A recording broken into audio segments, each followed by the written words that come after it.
Hello everyone, I'm Mel Wheeler. Welcome to episode 2 of I'm Not Calling You an Idiot, but Here's Why You Might Be, Government Spending, Etc. I hope you enjoyed episode 1 and have come back for more. Keep an eye out for episode 1's follow-up episode called Statements and Responses. I'll be doing one of these follow-ups for each episode based on statements and questions received after the episode hitting YouTube. At no point during this series am I going to expose my preferences for particular candidates or express my like or dislike for the current POTUS. I am intending to provide factual information that may or may not contradict what you may have been presented with elsewhere. If what you believe is different from what I am presenting, I highly suggest for you to complete your own research from multiple sources so you can be factually correct and in the know. On this episode, we'll be discussing a bit of government spending due to this post on Facebook that I posted. Why, etc.? Well, this episode is going to be a bit all over the place due to the comments. Now for the post. Unlike what someone may have shared on Facebook, the impeachment process has cost taxpayers no more than what members of Congress are already being paid per day. However, the war in the Middle East has cost $6 trillion and counting. That's trillion with a T-R. China tariffs at $28 billion in bailouts to farmers alone. That's double the cost of the automotive bailout in 2009. This doesn't include the cost of goods increases from what companies have had to raise to recoup the $46 billion they've had to pay in tariffs, keeping immigrant children in cages running at about $4.5 million per day. Think about what all that money could be doing in regards to making the U.S. comparable to other proper countries. Now, why did I post this? There have been many posts as of late on Facebook asking the members of Congress to stop wasting money, stop wasting taxpayer dollars, mentioning millions of dollars the impeachment process has cost, as well as a phony number Pence alone cost during the impeachment process. Too many people see something on social media and because someone they know shared it, they believe it to be true, when in fact it is the furthest from the truth and is just spreading falsehoods around the world. Here's two of many memes going around Facebook claiming the cost of pens used in the impeachment. The first starting off at $2,025 per pen paid for by taxpayers, while the other claims $15,000 worth of pens, while POTUS uses a $1.99 Sharpie to sign a $2 billion trade deal with China. Now, that $15,000 claim turned into social media users believing that $450,000 worth of pens were used for the impeachment process. In reality, the cost per pen was only $15 each, for a total cost of about $450 for all of these special pens distributed.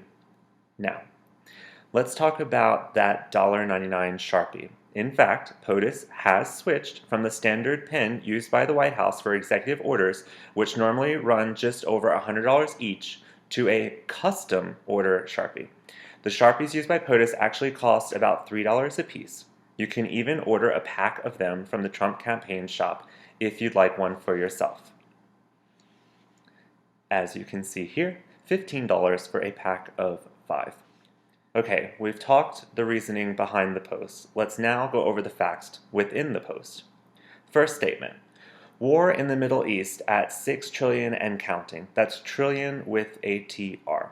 Alright, the exact number as of November 20th, 2019 is $6.4 trillion, which covers Afghanistan, Iraq, Syria, and Pakistan since the year 2001.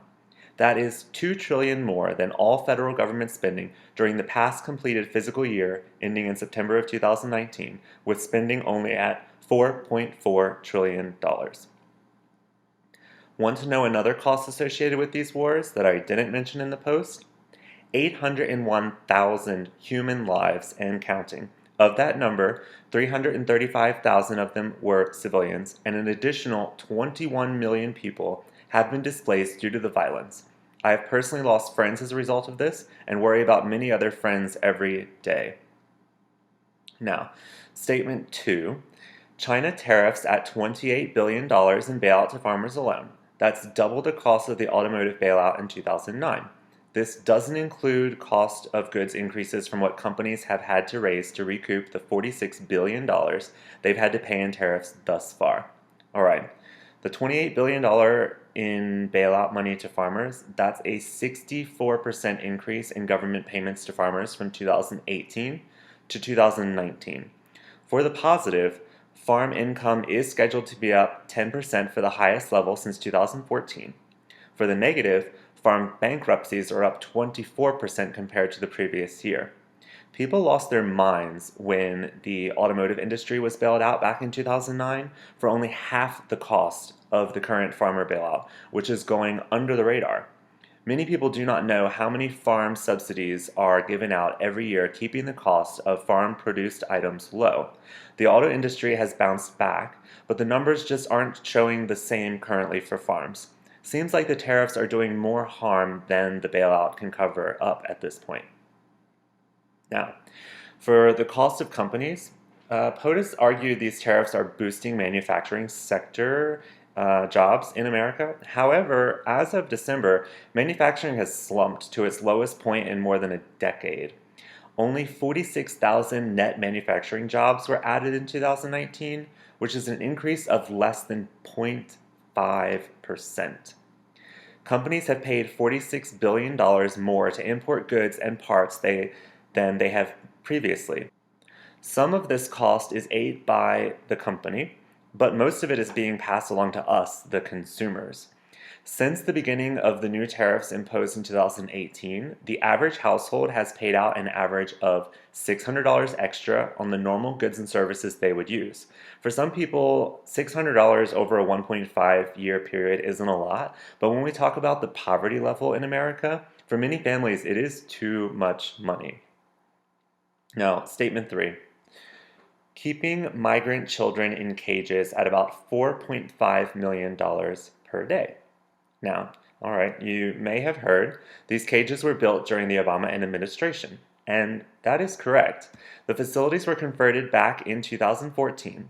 Now, this image has been floating around social media showing children in cages. However, it's not children being separated from their families back in 2014 by the US government, but it's an image taken during a spike in the number of unaccompanied children fleeing violence in Central American countries. The time of children being separated from their families began in 2018, with thousands of children being taken away from their families during the zero tolerance policy. From June of 2018 to July of 2019, during that period, 7 children died in custody. That's more than ever before. What is keeping these children in cages costing? Actually, my post wasn't a final number. The correct amount is currently at about $4.7 million per day.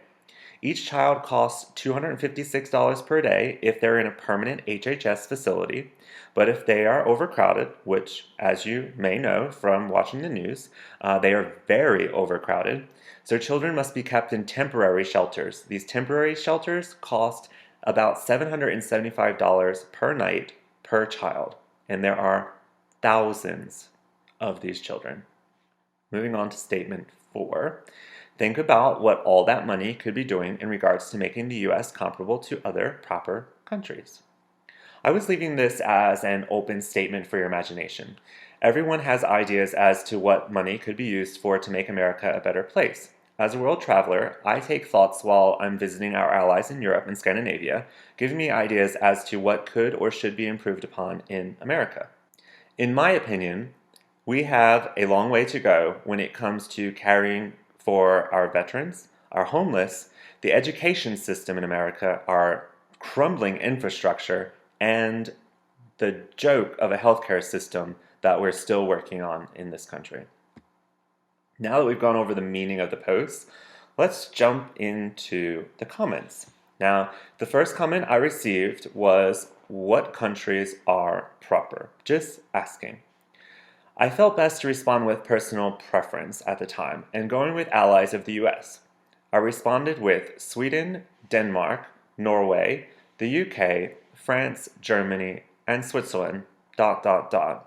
Kind of just to name a few, because there are many proper countries, in my opinion, around the world. Now, this, of course, drew the following response, stating, I think we saved most of their asses twice, World War I and World War II. Plus, we kicked Germany's ass twice. I don't see people in line to immigrate to any other country but the good old USA. Now, myself and a friend responded.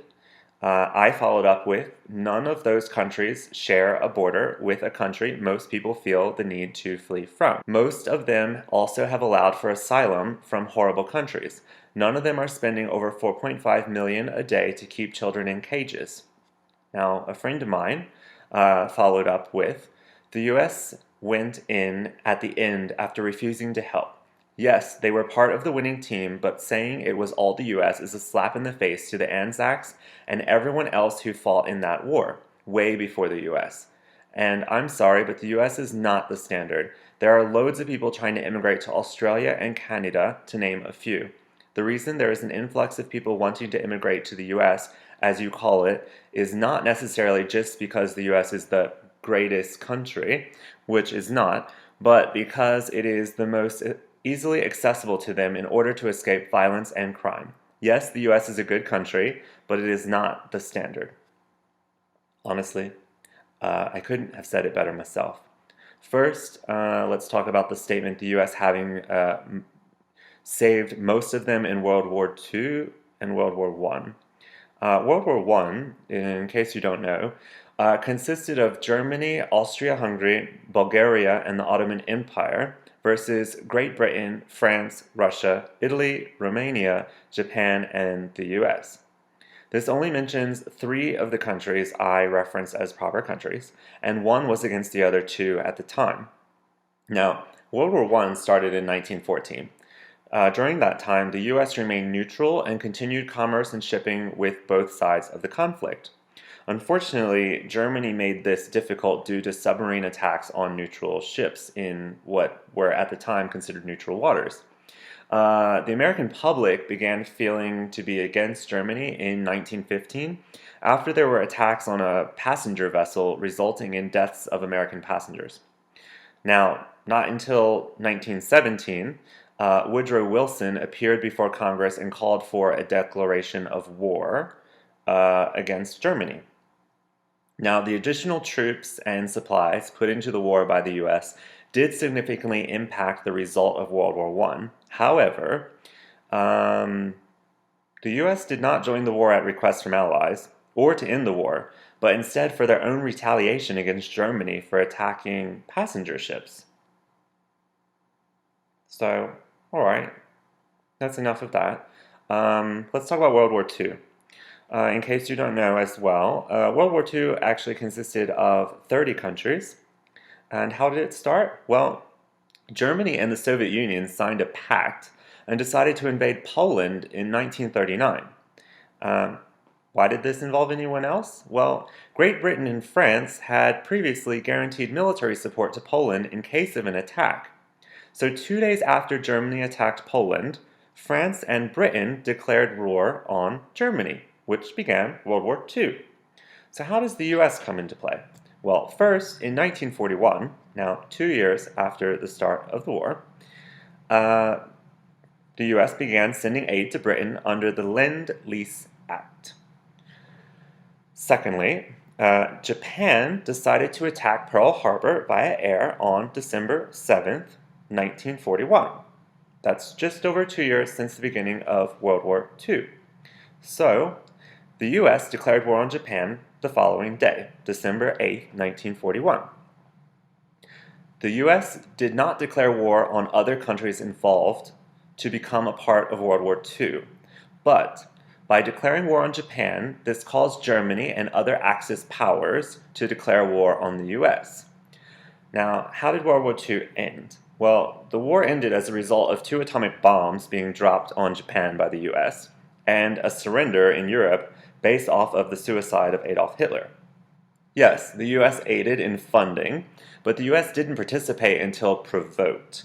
What did the world get from World War II, you may wonder? Well, it was a spread of communism from the Soviet Union into Eastern Europe, and China, as well as the global shift of power from Europe to two rival superpowers, still kind of rivaling today, the US and the Soviet Union, which is now known as Russia. So, now that we have all of that out of the way, we're going to skip a little bit of back and forth nonsense, which did not include factual information.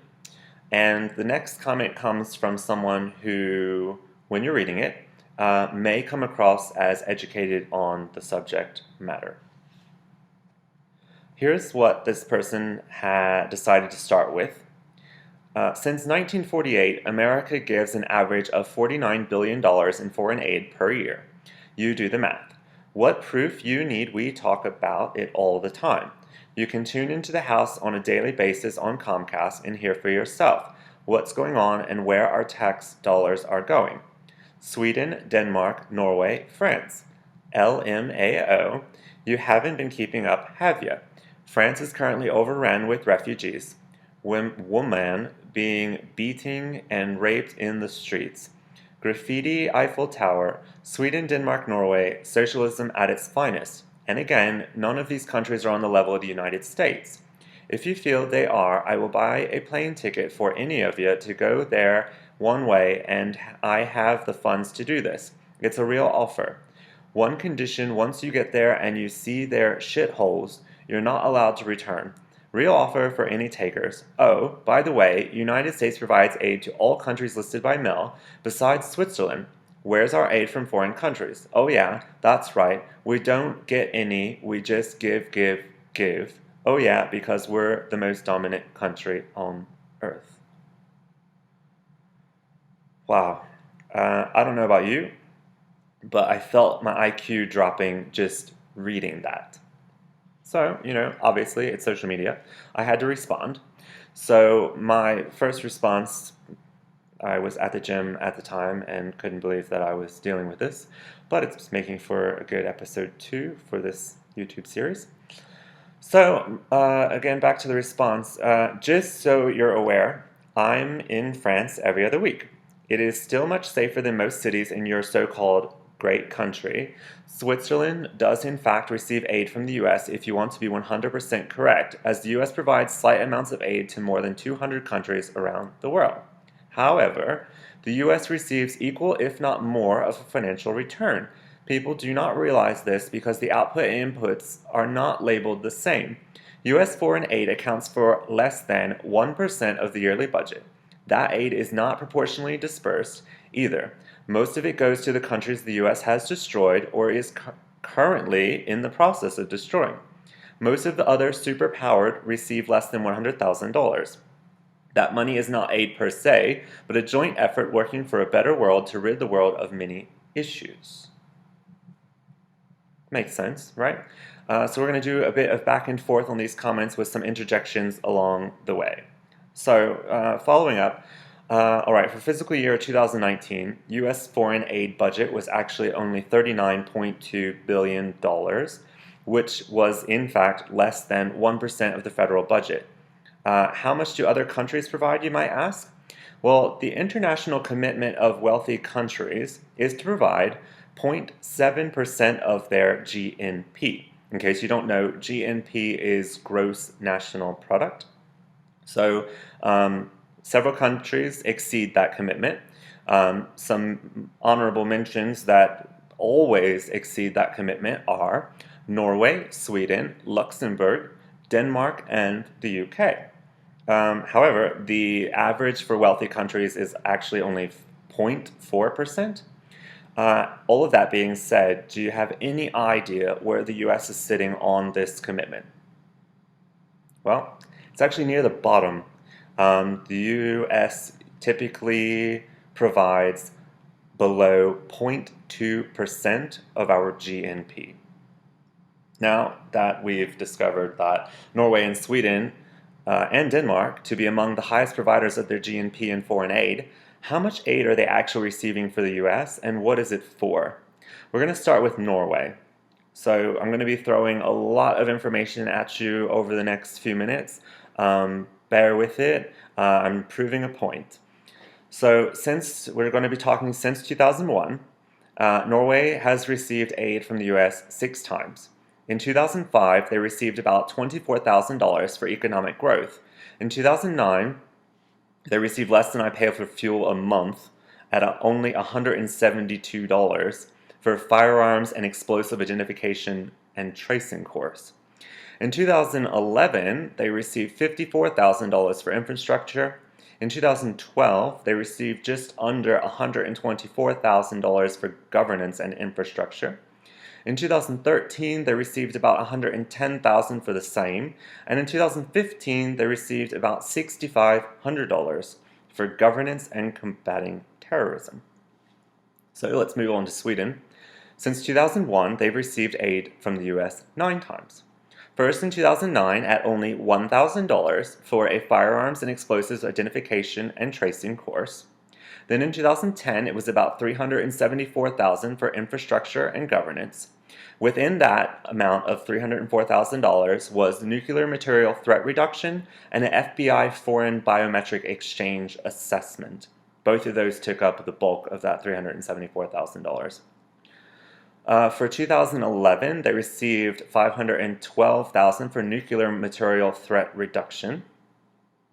For 2012, they received a whopping $2.8 million also for nuclear material threat reduction. In 2013, they dropped to receiving only $55,000 for international security and combating terrorism.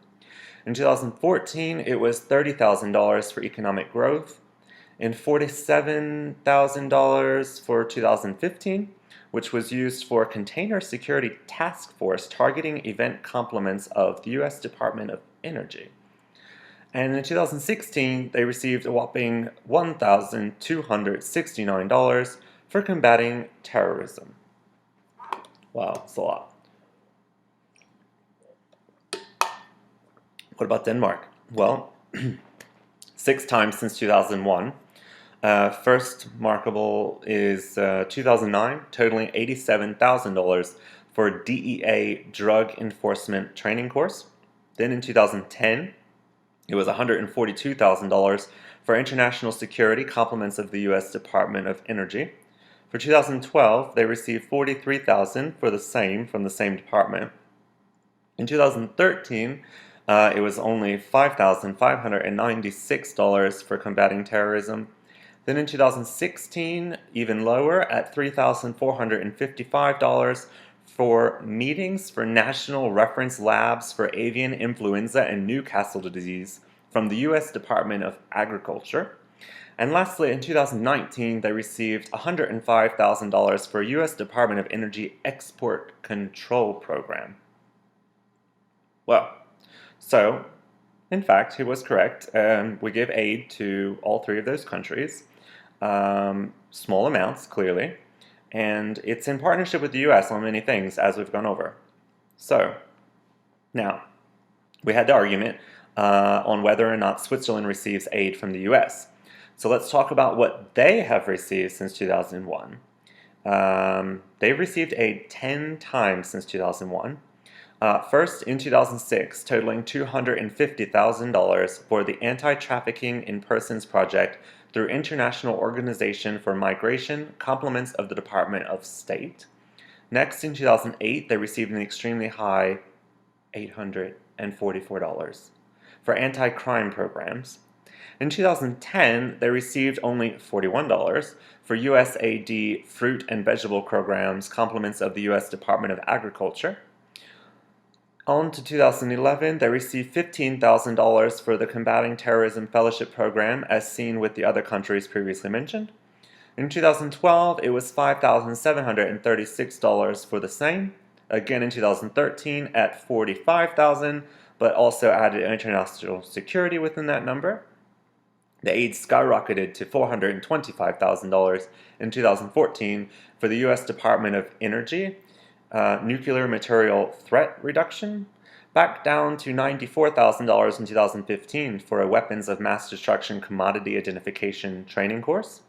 Again in 2016 at $68,000 for the same reason. And finally, in 2017, they received $2,500 in aid from the U.S. Department of Agriculture for a joint external evaluation tool and process. Personally, uh, there should be plenty of information on proving the US provides aid to Switzerland. Of course, I did not have all of this research while at the gym arguing this argument on Facebook, so I'm providing it to you now. So I received this image in response to prove the US does not provide aid to Switzerland. However, this is a factual image from a Google search done by the person in this argument. The image states that the United States provides no development assistance. Mind you, I emphasized on development assistance to Switzerland. Switzerland is a member of the European Free Trade Association, whose countries are significant markets for U.S. exporters and investors.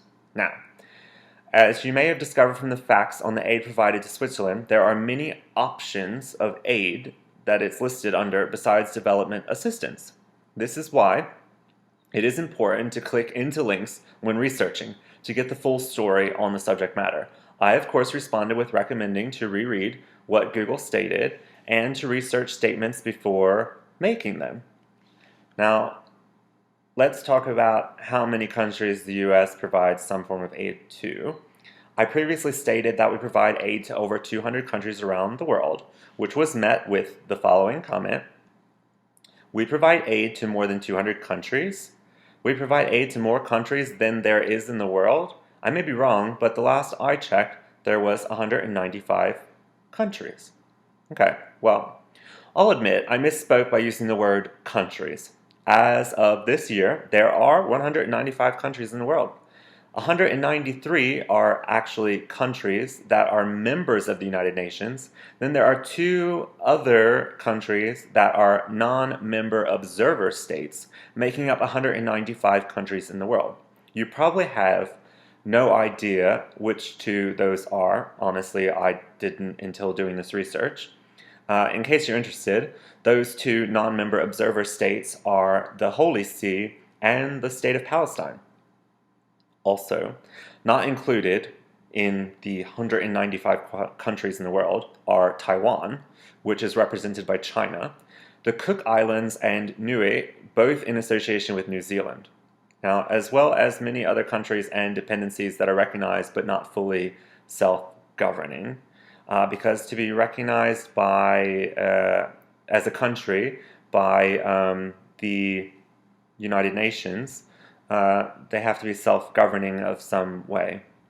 Now, I went on to make the statement of the U.S. providing aid to places that are not recognized as countries in this comment now on your screen, stating there, which grammatically incorrect, I was typing quickly while working out.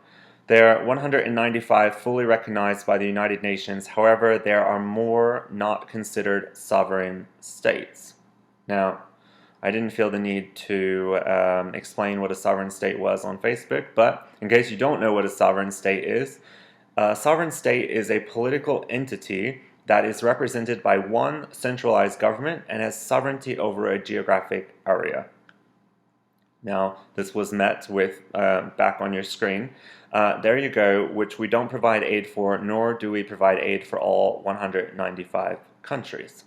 Now, tackling that, we just discovered that Taiwan is not being considered a sovereign state, aka a country, as it's represented by China. So he's clearly saying that we don't provide aid to them. So let's talk about the aid received by Taiwan from the U.S. How many times have they received aid from the U.S. since 2001? Well, 14 to be exact, listed as follows.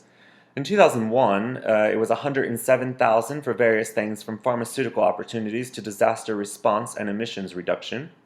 2003, only at $18,000 for Forest Service calibration and biotechnology.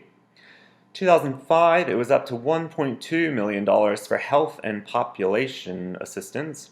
In 2006, $1.6 million for the same, but also conflict, peace, and security.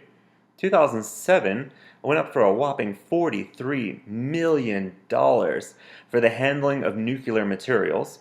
2008, it was at $21 million for nuclear material handling again. 2009 at $32 million for Department of Energy, International Materials Protection. In 2010, it was $23 million for the same.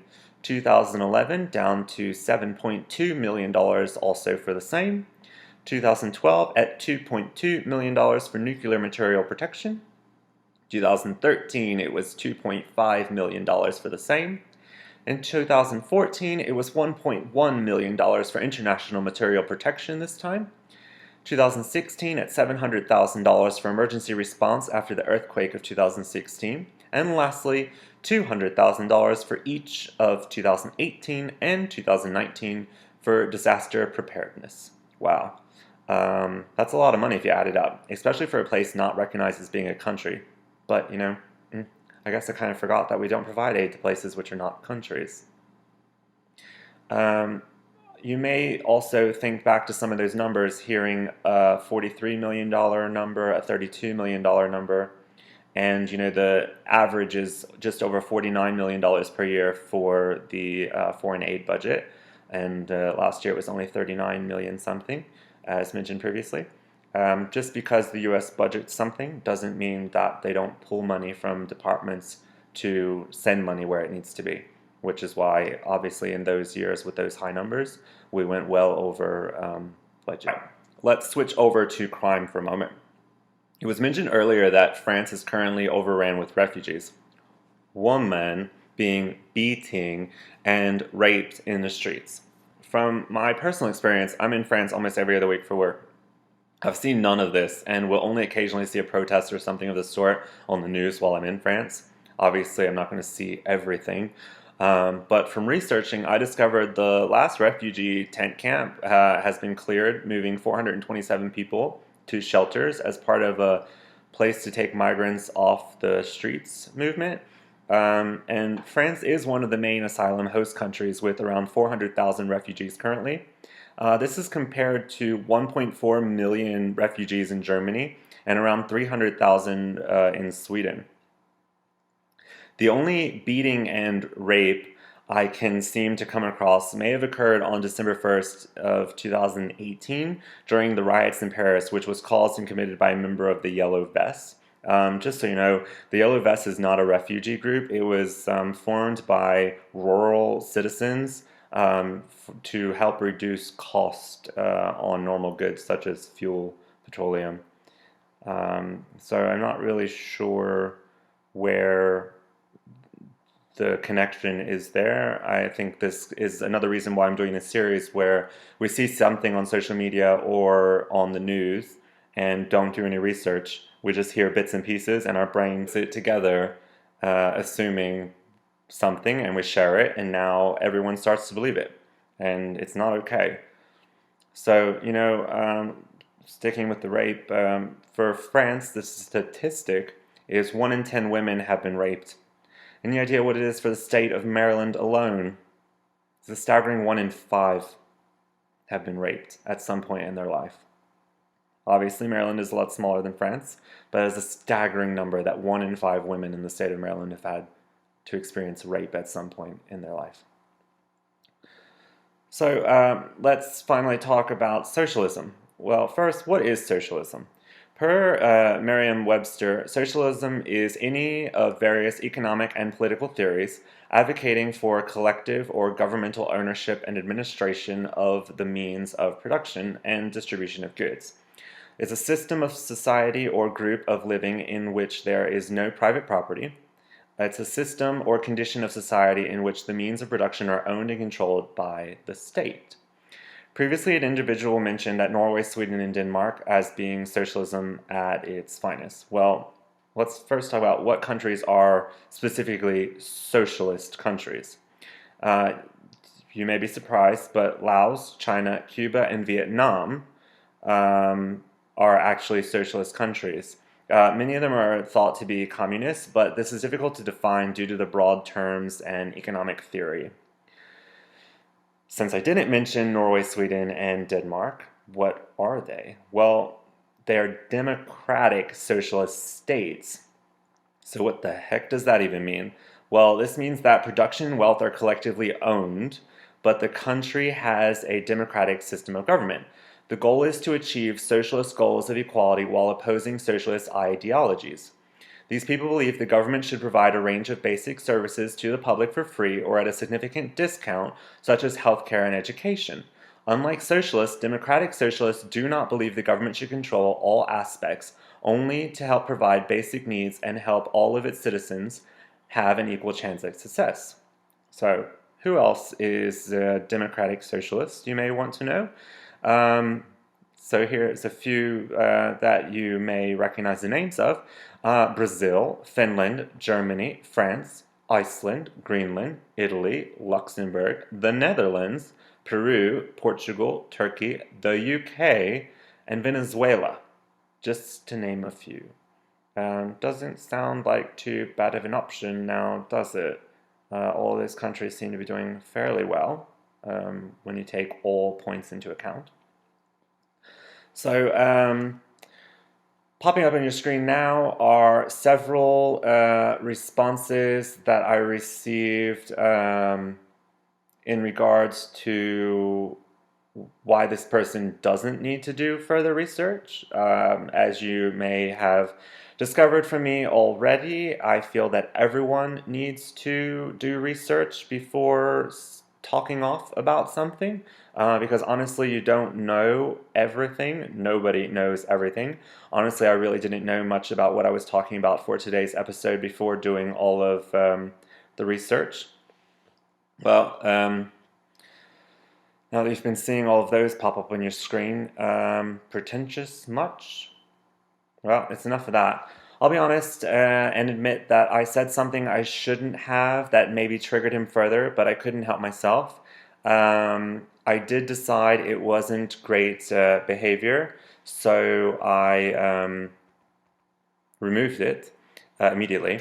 Of course, but with social media, nothing is posted and deleted without being seen by someone. Now, talking about that, since I decided when starting this series I wouldn't use profanity on any episode other than reading what someone else may have said, I now turn it over to Miss Azalea for my thoughts on the matter. I started to say sorry, but fuck that shit. Thanks, Iggy.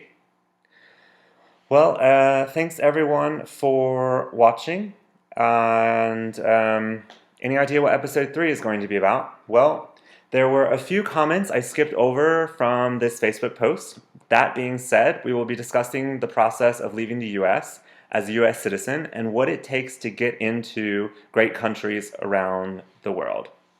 So, the following were sourced in making this episode: Snoops, DonaldJTrump.com, U.S. Treasury Department, Watson Institute of International and Public Affairs at Brown University, CNBC.com, CNN, the Bureau of Labor Statistics, the Federal Reserve, J.P. Morgan Chase, Yahoo Finance, Health and Human Services, the Department of Homeland Security, History.com, the Library of Congress, Investopedia, Brookings.edu, USAID.gov, Worldometers, US Legal, Al Jazeera, Statistica, BBC, The Sun of UK, NPR, The New York Times, the Merriam-Webster Dictionary, and World Population Review.